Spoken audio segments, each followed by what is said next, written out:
Okay, we are already live, and I'm gonna start the webinar so the people I'll can. start the webinar and then JP will start. Thank you. Brilliant. Okay, we are ready, and I'm gonna start the webinar.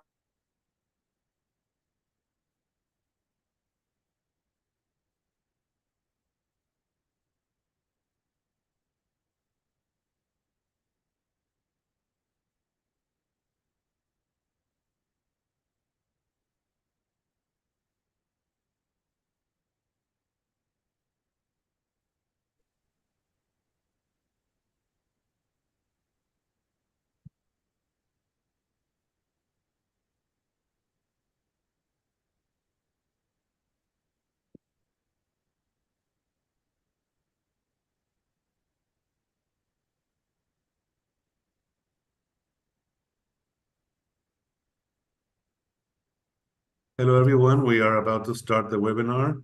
We're letting people into the meeting room. In about a minute or so, we'll start with the actual webinar. For your information, this session is being recorded, it's being broadcasted through YouTube, and we will make these recordings available shortly after the webinar is over.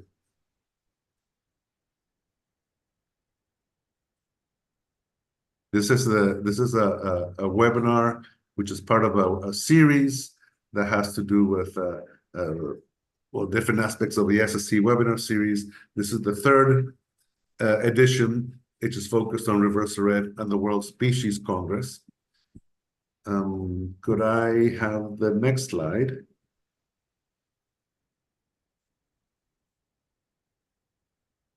Today we will have three speakers. I'll be moderating. I'm the last one there on the right, John Paul Rodriguez.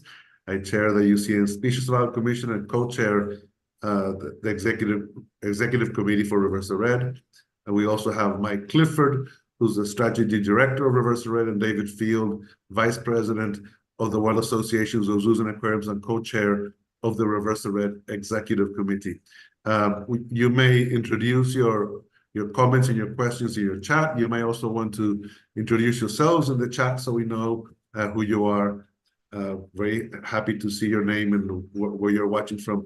I will share my screen with a brief presentation, and then I will pass it over to the other two speakers who will speak after me. First, it'll be David. He will talk to us about why this partnership is important for the WASA community, and then Mike will talk to us about ways to engage with the World Species Congress. So I'm going to start sharing my screen. Please feel free to use the Q&A, use the chat to share your thoughts, also to let us know where you are and where you are listening to us from. I'm looking for, just give me a second. There we go.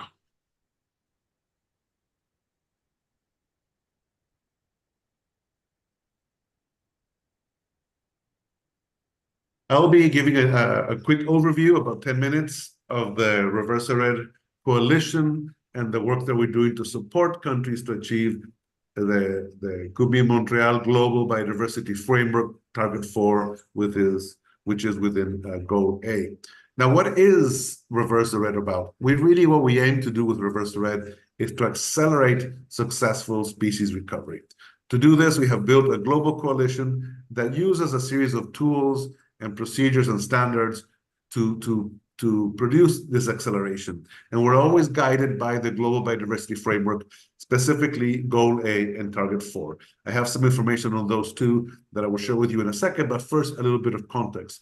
So the 2022 UN Biodiversity Conference adopted the Global Species Action Plan. The Global Species Action Plan is a document of IUCN. I will talk to you a little bit about it in a few seconds, but it really, the connection that we have between the Global Species Action Plan and Reversa Red are the National Biodiversity Strategy and Action Plans. Goal A, I'm not going to read all of these goals, but I just want to highlight at least some of the terms and some of the words. You can see there in bold at the center that Goal A aims to reduce, halt, by 2050, extinction of all species, and reduce tenfold. Sorry, sorry that I'm reading. I'm trying to read at the same time that I'm trying to speak. Anyway, you can read the goal there. So it's to have a substantial impact on the rates of decrease of species and extinction rates. That's what the global goal A overarching target is. Target 4, which is the one that we have chosen as the one that motivates most of our activities, you can see in bold words there the key terms that are important for us. Halt human-induced extinction, recover and conserve species, significantly reduce extinction risk, restore genetic diversity, integrate in situ and ex situ conservation efforts, and handle human-wildlife interactions properly. So these are the kinds of themes that Reverse the Red is built around, and the UCN Species Survival Commission, which I chair, is also involved in. Now, within the global biodiversity framework, there are a series of headline indicators for target 4 and for the different targets. But for target 4, there are 2 that are very close to the work that we do in the UCN Species Survival Commission. A3 is the red list index, and A4 is the proportion of populations with species with effective population size bigger than 500 individuals. This is the target that is set on the basis of a long-term genetic persistence. So we are very involved in delivering within the SSC network, delivering the data and the knowledge necessary to document these 2. Now, you may download the Global Species Action Plan clicking on that link. We will share this presentation widely for you to use it. But this Global Species Action Plan is how Reverse the Red is connected to the Convention on Biological Diversity, is by delivering a series of actions. For example, in the context of Target 4, so if you go to the Global Species Action Plan, you will see how we're connected to all the different targets, but specifically with respect to Target 4, you can see the activities that we have identified within the UCN world, or in consultation with many people, both within the Commission and the membership and the Secretariat, to try to guide the work that we do, prioritize, identify tools, and package all of those together in one single document, which is the Global Species Action Plan, which is really like a catalog of all the things that we can do from the perspective of science and evidence to support the global biodiversity framework. There are 196 biodiversity strategies and action plans already listed under the CBD website, and the next round of these reports is due in November of this year. So countries are working very actively in this, and we wish to engage with those efforts as well.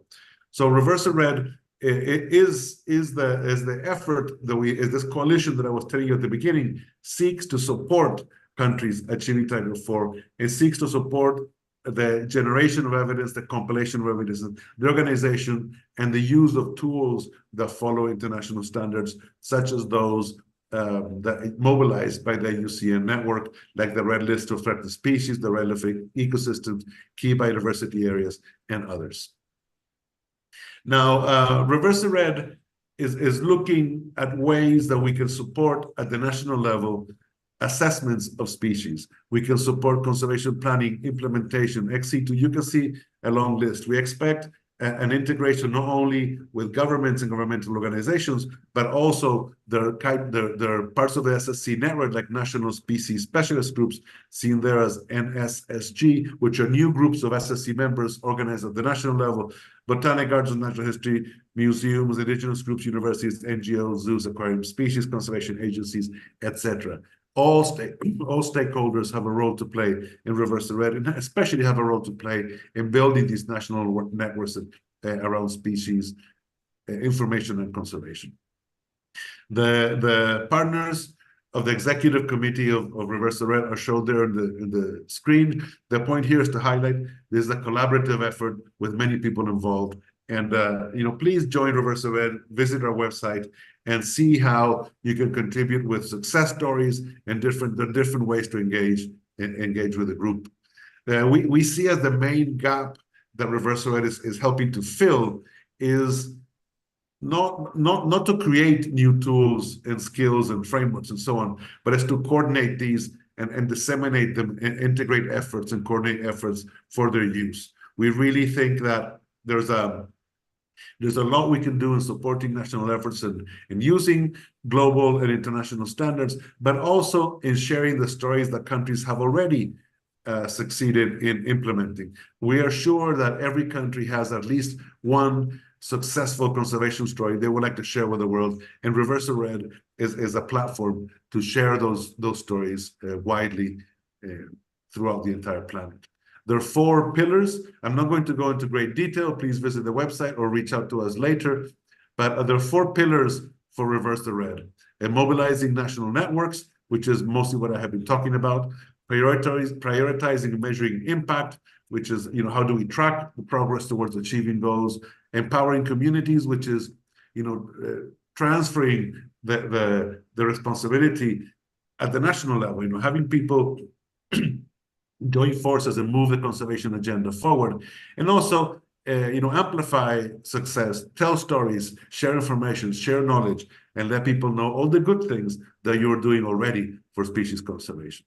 Now, the IUCN Species Survival Commission has what we call the species conservation cycle, which is made up of assess, plan, act, network, and communicate, there on the left of your screen. Here, what we try to combine is Reverse the Red and the species conservation cycle, kind of a theory of change of how we see IUCN and SSC contributing to this whole effort. So in the boxes on the bottom in red, blue, and green reflect the different components in the species conservation cycle. So we are engaged in different elements of assessing documents at the national level. We are involved in planning by developing plans and integrating spatial conservation planning and recovery strategies to identify priorities. In the Act, in green, we are behind collaborative implementation of MBSAPs, and then actions that prioritize the recovery, certain recovery outcomes. And then we go back to assess. It's a cycle, and continue monitoring, so we go back to the beginning. But in network and communicate, there are also different roles that SSC can have through our own structures, like the National Species Specialist Groups, but also Centers of Species Survival, which I won't talk about today at all, but it's another kind of partnership that we have built to help us support. So we are aligning the work of the Species Survival Commission with the goals of the Reverse the Red to support countries and to deliver the global biodiversity framework. Now, my last slide, I just want to share with you one final effort that we have developed from Reverse the Red, and that's the creation of a medal of excellence for developing the MBSAPs, evidence-based MBSAPs, in the different countries. We know the parties are doing lots of things in their MBSAPs. We want to celebrate these efforts. We want to congratulate these efforts. We want to make sure that these efforts are aligned with international tools and standards, such as those that are outlined in the Global Species Action Plan, the GSAP that I mentioned before. We will be giving 24 medals, 3 for each of the 8 IUCN statutory regions. As you know, MBSAPs have to be in to the CBD framework by 2024, by November of 2024. We will be looking at all of those MBSAPs and national reports. By the middle of next year, we will have selected the 24 winners, and we expect to have a ceremony at the World Conservation Congress in Abu Dhabi in October of next year. So the idea is to look at these documents and select the ones that are more aligned with nationally developed teams of research, national data, national funding, and celebrate those efforts that people are already making on behalf of species conservation. So that's all I have to say. I will now give over the floor to David. Thank you all for your attention, and please do add your comments and your questions in the chat or in the Q&A window. Thank you, David. Over to you. Thank you, John Paul, and good morning, good afternoon to everybody out there. John Paul, you've covered that incredibly well, very comprehensive, so I can probably just leave it there. But actually, no, I'm here today as a representative of WAZA, the World Association of Zoos and Aquaria, and for us, it's an incredibly proud moment that we are part of this incredible coalition of partners, of real key partners towards the Reverse the Red coalition. Last year, and indeed before that, many zoos and zoo associations had already defined the role of zoos in terms of their conservation activities, ranging from breeding programs through funding programs in the wild and partners in the wild through to their education activities. Last year, when the IUCN statement on the role of zoos and botanical gardens and museums in conservation was published, this again kind of endorsed and identified the many different and varied roles that zoos can provide towards supporting conservation. But there was something not quite lacking, but there was something more that we needed or felt that we could do.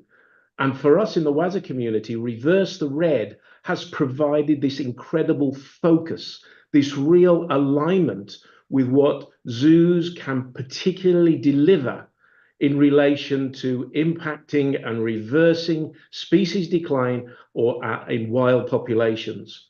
And as such, Reverse the Red has been embraced by the Waza community in showing how we can support and what we can do.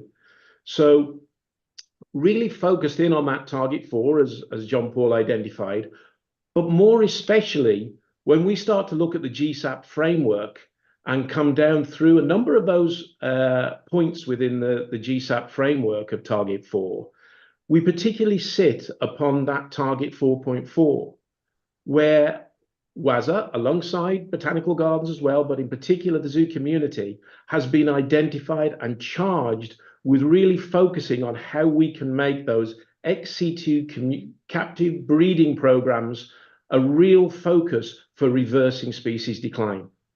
Now, there's a lot of work to be done in there. There's a lot of work to be done across all of our communities, across our global breeding programs, to make them focused on an impact on wild populations. And that's a lot of the work that now the zoos are embracing and really taking a real interest and desire about showing how we can not only expand our role, but also measure our impact. Of course, ultimately reversing the red status of populations is our ultimate desire. But that role of zoos in, and particularly those ex-situ captive breeding programs, how we go from setting up an initial stud book to actually delivering a population that could even be reintroduced to the wild. There are huge amounts of steps and elements and factors in which we must go through. And that's a piece of work that we can do, that zoos are uniquely placed to be able to do. So it's an exciting moment for us to be able to be part of this global conservation partnerships, delivering on our specific USPs and demonstrating the integral role that zoos can play in reversing the decline of species. And then we get to the World Species Congress, which is just, again, an initiative and was the real focus for Reverse the Red for certainly over recent months. Despite, I think, and I'm probably stealing Mike's thunder here, that the World Species Congress was first even conceived some 30 years or more ago. But it is so exciting in terms of a catalyst, a celebration, a real moment in time where we can identify and see the success of so many different partners amongst our conservation brethren and community. It demonstrates the collaboration that we must achieve from all the different elements, all the different partners. And it's been a huge pleasure to be involved in that development of the Congress. And Mike will say lots more about that in very, very soon. But I think from the Waza community point of view, again, we've embraced this opportunity to talk about and celebrate not just the work that zoos do, but the work that zoos do in collaboration with so many conservation partners. I am pleased, very pleased to say how much the zoo community has stepped up to help fund the Congress with some major financial gifts that's provided the foundation for this work. But this is just the start. There is so much to go on, there's so much more to achieve. So it really is, it's beholden to us really to continue this impetus, to continue this momentum. And the World Species Congress, without a doubt, will help to amplify those success, amplify the celebrations, but I'm sure we'll want to get more and more people involved, and involved in terms of partnerships. So zoos, botanical gardens, specialist groups, SSC, it's an exciting time because we can do this. and the World Species Congress will demonstrate that. So let's go forth with Reverse the Red. Thank you. I'll hand over to Mike. Yes, thanks so much, David. Over to you, Mike. Wonderful. Well, thank you so much. It is great to be here and to share with you all in SSC. And I'll echo what John Paul and David have just said is we are really in the best place we've ever been when it comes to species conservation. We have more tools, we have more access, technology, understanding, collaboration. We have all of these things that continue to develop faster and faster. So we really are in the best position we could be to effectively reverse the trends of the red list, which is incredibly exciting. So what I want to do is just speak a little bit about the specifics of the World Species Congress, give you kind of some updates on what's going on with it, and to give you just a bit of kind of action steps and how you might be able to be involved. So again, as David mentioned briefly, it has been multiple decades of conversation, as I've learned, around the idea of the first ever World Species Congress. And so the fact that this is happening here in May is quite incredible.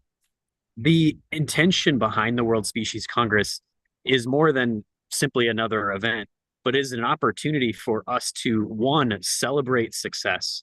I think we often, particularly in the conservation field, spend more time, in the data and in the numbers, and sometimes even tracking and recording declines.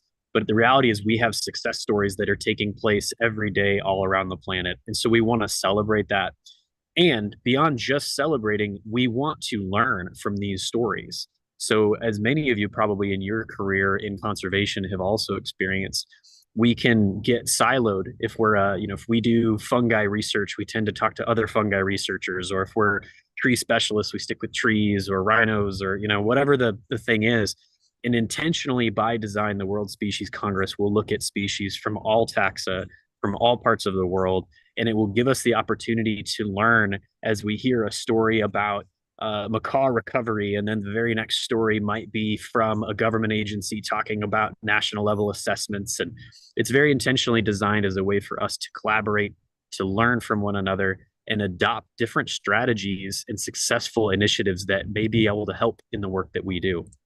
So the key objectives of the World Species Congress were these 5 things we set out to do: 100,000 commitments and actions, the Reverse the Red Species Pledge, which I'll talk a bit more about in a little bit here, satellite events, both open satellite events and national satellite events, and then the MBSAT medal, which John Paul already spoke to. So here's just some updates and where we're at in case you don't know. So the registration is open for the World Species Congress. The 24 hours, I should back up here. The World Species Congress currently, it is a 24-hour continuous live event. It'll begin actually at 10 a.m. in New Zealand and go all the way around the globe. So from what I have been told, even from our production company, they've never heard of a 24-hour completely unique event to take place. So this is pretty exciting. I'll also share that we had so much success stories shared with us through our regional content teams that we couldn't even fit it in the 24 hours, which is a great, great gift for all of us. So out of those 24 hours, you will engage all different taxa. There will be panels, there'll be field visits, there will be interviews, discussions, presentations. Some will be short, some will be a little bit more in length, but it's incredibly dynamic how the different topics will flow and move together. We have MCs and hosts from all across the world.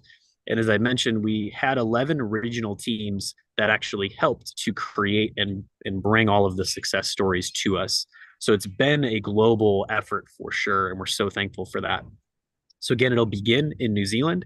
So if you are in North America, South America, it'll actually start on the 14th for you. If you're in Europe, Africa, it's kind of heading towards bedtime, but it'll start at 10 a.m.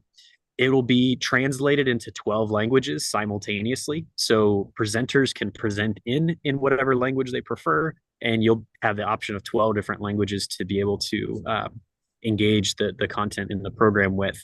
And then the other thing that's important to know too is once you register, we don't expect anybody to watch all 24 hours. If anybody wants to do that, let me know, and we'll send you a bag of coffee or something if you want to try to stay up for the whole time. But a couple of days after the Congress, you'll have access to all 24 hours of recorded content. So we know that you won't be able to watch everything. That's okay. And many organizations are even a few days after or multiple weeks after may watch some of those talks with your teams or your staff or your organizations and things. So we want to make sure that that's really available. Other great news. So we are already over 3,500 registrations as of yesterday, and that represents over 166 countries, which is absolutely amazing to me. Just the collaboration of this network and this conservation network. And again, that is governments, it's NGOs, it's SSC groups, it's botanical gardens, zoos, aquariums, natural history museums, all sorts of different organizations and groups that are committed to species conservation. There's over 160 sessions, more than 200. It's actually closer to 215 speakers. And again, those speakers represent more than 60 countries. And we have quite a few environmental ministers are also presenting and speaking as part of the Congress. So as John Paul mentioned, a lot of Reverse the Red is trying to help with this coordination at the national level and all of the species conservation partners. And so it's been amazing to see the traction and interest from the national and governmental level to be involved in the Congress as well. So I mentioned satellite events. We set out to create satellite events and to hopefully invite as many organizations as could to host satellite events. And these are an opportunity to have in-person conversation in whatever language is preferred, but the conversation can extend beyond the 24-hour live feed. So there's some satellite events that are focused on specific regions. There's some that are focused on specific taxa or even environmental areas. I know there's a wetland one that's taking place, but we know of at least 50 of these satellite events that are happening.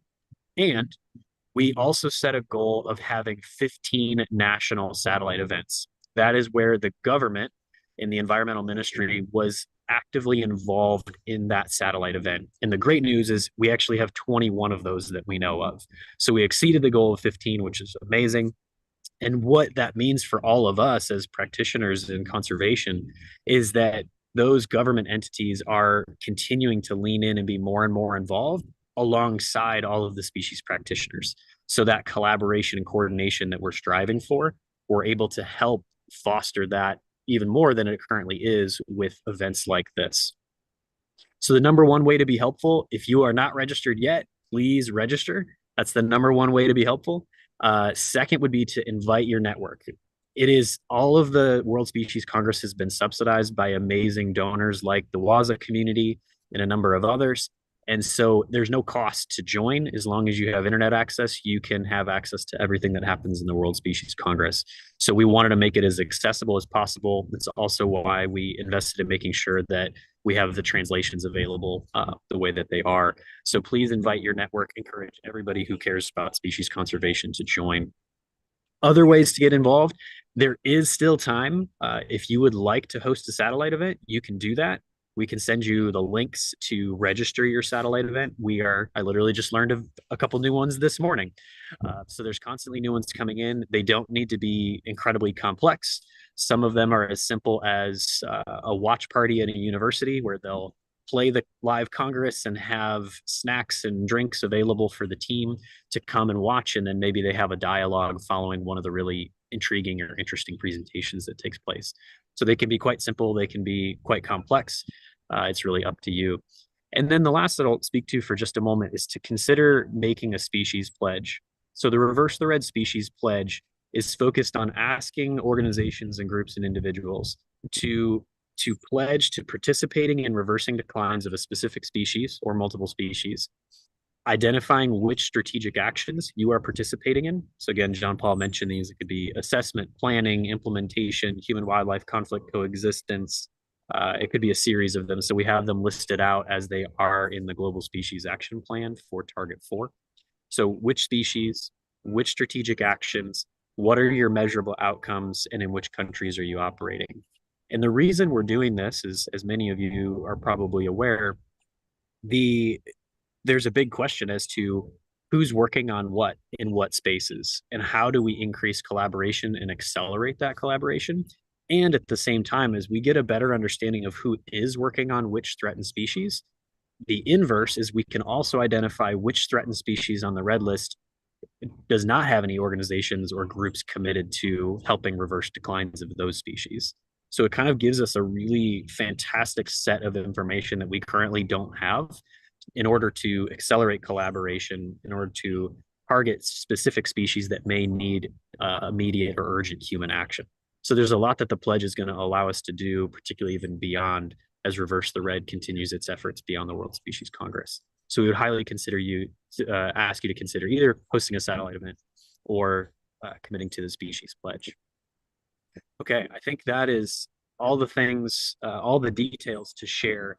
Again, I would just say it has been absolutely amazing to see the interest and the collaboration, as both David and John Paul mentioned, the opportunity to celebrate what's working, to see successful strategies that we can replicate and that we can accelerate.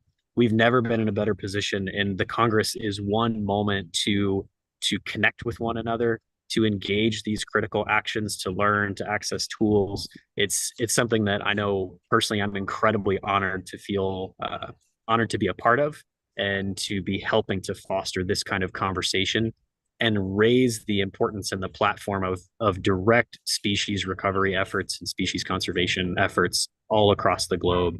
So it's going to be fantastic, and incredibly excited that you will get to be a part of it. I'll stop there. And Thank you so much, Mike. Yeah. Thanks everyone for all your comments you put on the chat, all your introductions, telling us where you're from, what you're doing. Really fantastic. You will also have seen that Naomi has been posting links to the various bits we were talking about, the species pledge and how to register and all those things. A few questions have been put here on the Q&A, and I'm going to start reading them out. And since I get to moderate, David, I might get to answer them. So there are three questions here. The first one is directly focused on David, asking, what kinds of specific initiatives is WASA supporting in the context of zoos, aquariums, and botanic gardens on Reverse the Red? Was that particularly education initiatives, John Paul? Yeah. Sorry, education. You're right. Education initiatives. Well, indeed, I think WASA's main partner in terms of conservation education is the International Zoo Educators Association, the IZE, and they're doing an incredible amount of work in terms of pushing those initiatives. So I'd certainly direct people to the International Zoo Educators. But WASA itself produced a whole strategy around how zoos and aquariums can actually achieve behavioral change and social education using the facilities in their park. But particularly around Reverse the Red, there's been some incredible events happening around, say, Reverse the Red Day. I would draw the attention to what happened in Johannesburg Zoo earlier this year, or sorry, just at the last Reverse the Red Day, where there was a whole range of activities, school groups that just came in that not only empowered people, or at least gave people indications of what they could do and what they could support, but actually there was the basic foundation of telling people what the red list was, and people identifying the importance and significance of the red list. So these initiatives are certainly on the WASA website, but I'd certainly direct people to the International Zoo Educators for more information. Great, thank you. Before going to the chat, going back to the Q&A, there's a question that was in the chat that Naomi just sent me. It's from Douglas Richardson, member of the Bison Specialist Group and an international zoo consultant based in the UK. The question is, the international zoo community was tasked by UCN to act and establish captive populations when it became evident that many species of frog were a critical point due to the chytrid fungus, but only a small minority of zoos, including a minority of WASA members, became actively involved. Can we now expect a more comprehensive and dynamic response from a much wider range of the world's zoos and aquarium community? That's all for you. Is that one for me as well? Hello, Douglas. Just up the road from me here from there. I think we've learned an awful lot from the time of the amphibian crisis. And that also required, I think, with the amphibian crisis, a number of zoos to sort of start from scratch and invest in a whole lot of resources and techniques and skills which we didn't particularly have. So I think I would absolutely echo your thoughts and aspirations that we do need more zoos to step up to do this. But Reverse the Red and the Target 4.4 of the framework and the GBF and those MBSAPs really give zoos the chance and a really quite an easy route into using their work and adapting their work so it has real impact for wild populations. So yes, Reverse the Red and the World Species Congress is a call to action for zoos. And we need people like yourself, Douglas, and all the zoos. I can see Innsbruck on here and Denver, amongst others. We've really got the chance to apply that level of peer pressure, apply that level of excitement and momentum to encourage our zoos to adopt this. It's not rocket science. Well, kind of is in a way, but it can be done and we can do it. We just need to do more of it. So yes, Douglas, be a cheerleader for us. And John Paul, can I add to that a bit? Of course, of course. Yeah, so that's a great example with zoos and understanding the strategic role that zoos can participate in species recovery. But I would say that that applies actually to all of the Global Species Action Plan 4.1 through 7 actions.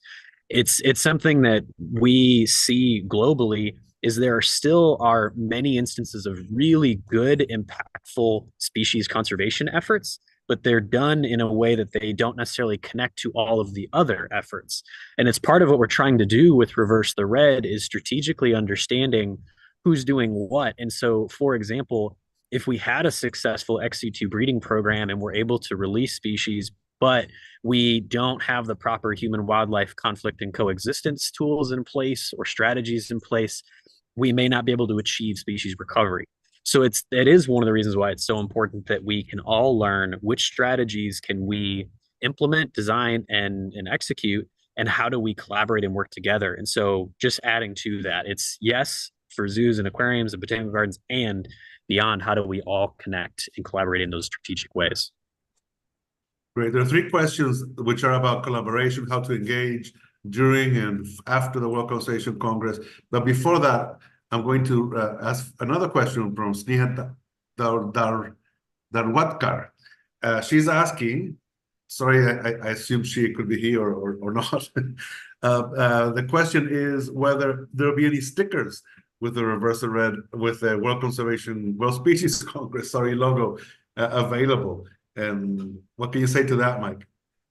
I know of one place that's creating stickers. What we can do, we are not producing them ourselves. We can send you the media toolkit. And if you want to make them, you are welcome to do that and share them. We're very democratized in our way of, if you see, if there's things that you want to create or branding things that you want to create, feel free to use it. The World Species Congress logo is there to be a gift to you. Well, there's Janardan, Mariano, and Gail who also ask about participating. I just want to emphasize what Mike said, 3 things you can do: register and tell others. That's one. Second is, the species challenge. And the third, satellite events are things that you can do to engage with this. But Mike, could you speak a little bit more about kind of longer term engagement with Reverse the Red as an organization or communities of work, or what kind of vision do you have this for people to continue engage post Congress? Absolutely. Yes. Another way to get involved. So as we try to accelerate collaboration and connection between different groups, an important thing for us is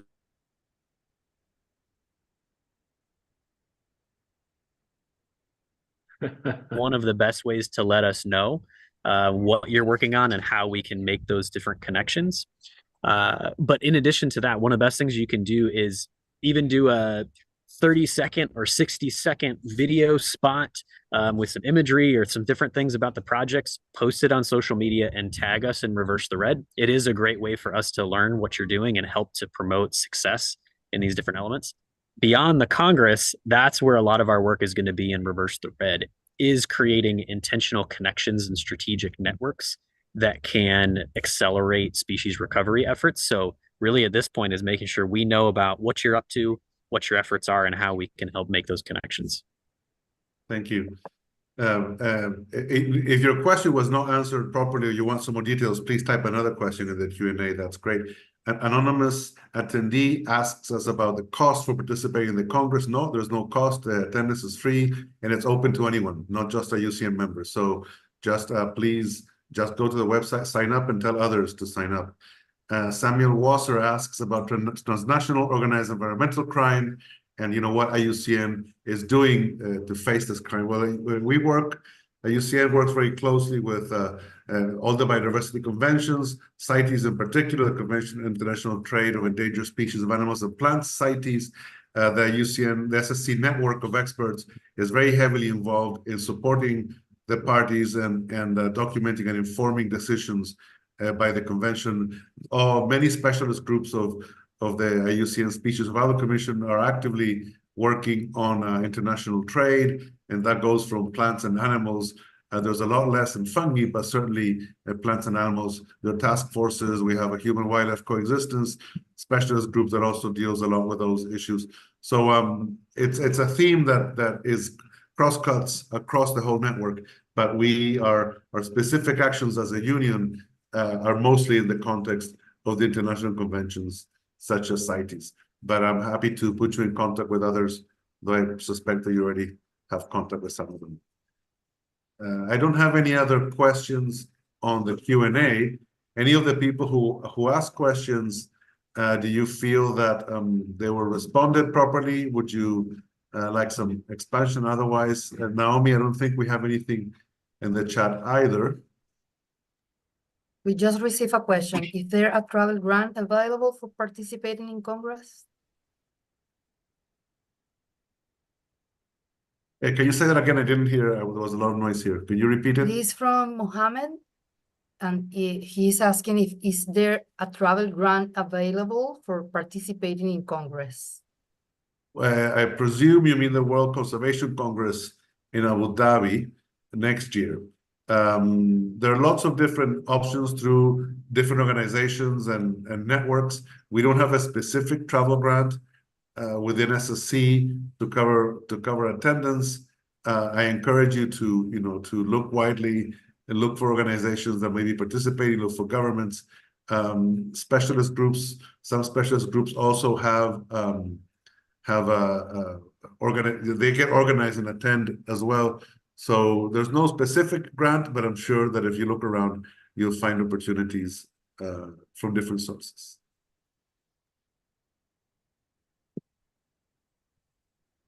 Oh, another question just came in the Q&A.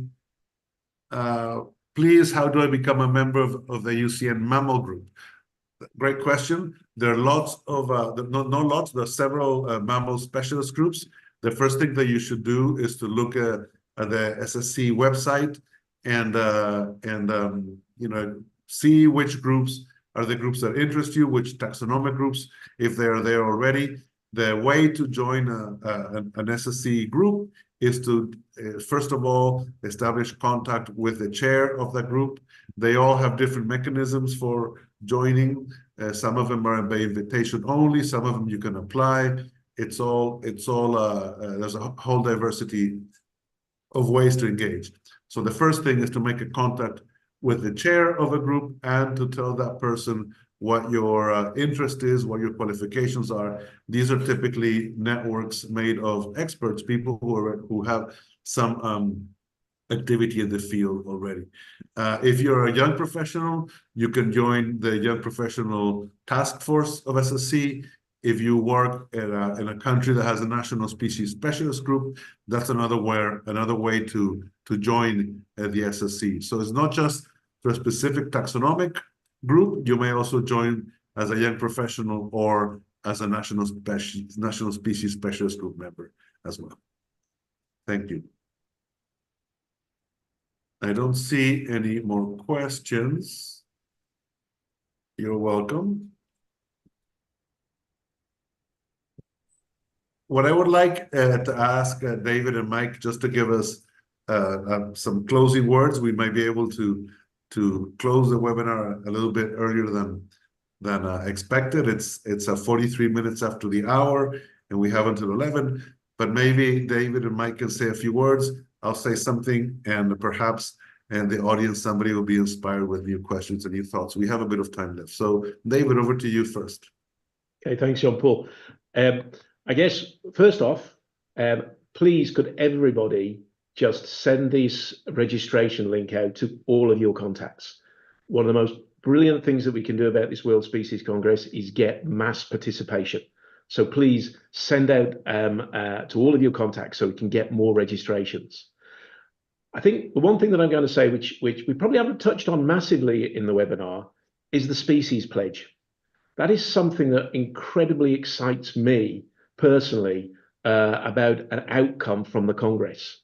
Because not only are we going to see the pledges and the promises made for so many different organizations across our conservation community to what species they're working for, but it's more than just a promise. Promises are hugely important because we tend to try and keep them, but we're also promising to measure it. We're also promising to demonstrate how we are achieving that reversal of decline.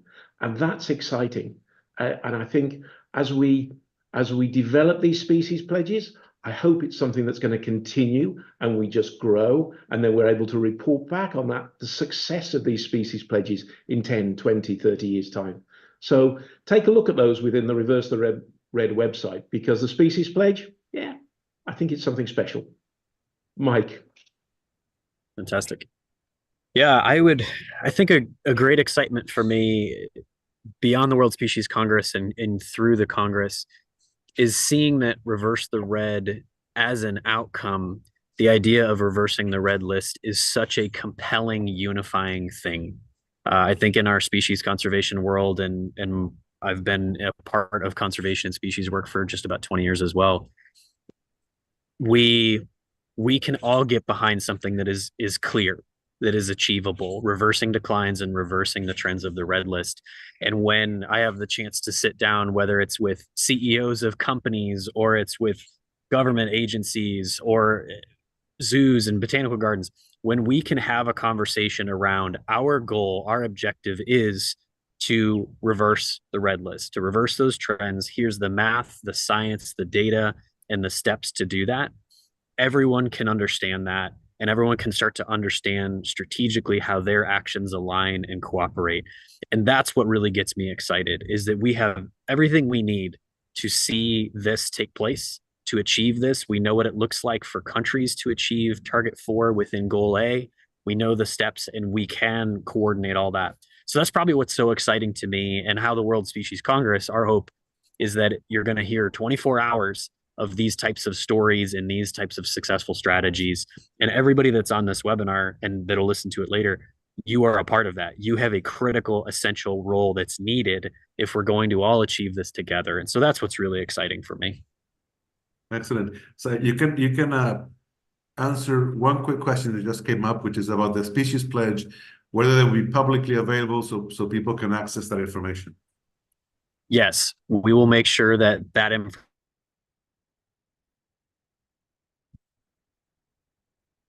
I think we lost information is accessible, so that once all the excellent, brilliant.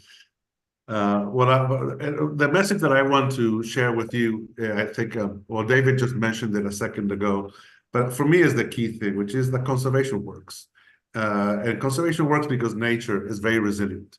You know, once we give nature a chance to recover, she will recover. We have lots of examples of species that through premeditated, evidence-based, planned interventions have recovered. Hundreds of examples. And part of the work that we're doing in Reverse the Red is making that information available, sharing that knowledge, not only focusing on the kind of doom and gloom messages around conservation and how things are getting worse every day. Well, there's evidence that conservation works, and that if we shift the balance a little bit in favor of nature and give her a chance, we can probably shift the whole narrative away from doom and gloom and towards there's building evidence that conservation works. We just have to do more of it. And that's what we hope to convince more and more people through the World Species Congress, but also through the work of Reverse the Red and the work of our different organizations throughout. I see one more question on the chat, will the information be relayed back to the specialist groups after the species pledge have been made? You know, where are the gaps? Well, this is a good question, Sophie. I think that we definitely we'll have to see what comes out of those species pledges, because like Mike was saying early on, you know, being able to detect which species on the red list already have actions and have pledges of actions would be very valuable, and seeing where they're not will be great too. So perhaps you know, if we have a massive response in terms of the species pledges, we may be able to map that and get a sense. I can see Mike already planning a map of the world indicating where the different species pledges were made. If you visit our website, you will see, like he showed me a few minutes ago, the map of the satellite events where they're being held. So we're certainly making sure that this information, the commitments, the reach around the world of all the actions generated by the World Species Congress are visible to all, and people can add to that. And you know, the work for species conservation will not end after the World Species Congress. Those pledges will be a first step to what we expect will continue, and maybe we won't have a World Species Congress every year, but we'll certainly have them periodically. And after this one, we'll learn from, you know, what worked, and then try to improve it the next time around. But you know, if we can get several thousands of people involved and several tens of thousands of species pledges committed, then we really will have achieved what we're planning to do. Any other comments from anyone? Any question? Oh, another Q&A. If we have any comments regarding the species specialist groups, who should we reach to? I'm presuming you mean for reaching out to a specialist group. Well, you can reach out to me. Naomi will put on the chat now the addresses of the team, of the SSC team, where we can put you in touch with specialist groups. Also, the best way to reach out to specialist groups is to go to the IUCN website and look for IUCN Species Survival Commission, look for SSC groups, and you'll find the chairs of all of those groups listed there as well, and how to reach them.